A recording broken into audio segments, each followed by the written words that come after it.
vestibular system, the one that tells you where you are in space, can have a dramatic effect on chronic neck tightness. It fascinates me. I've been a chiropractor for about 20 years, and I've seen a whole lot of neck issues. It's one of the areas I've specialized in my entire life.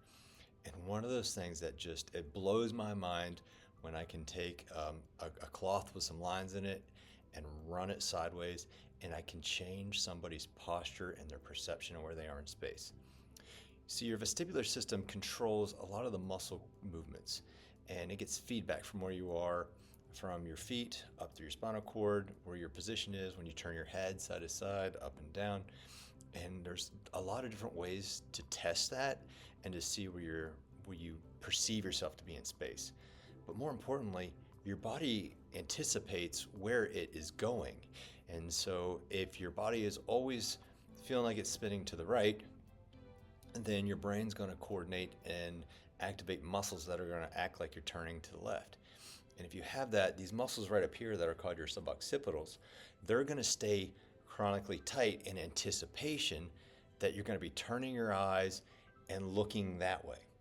And so, and instead of going in there and necessarily realigning the vertebra and doing some work on these levels right through here, we can go and use real specific access points. There are ways to address with eye movements.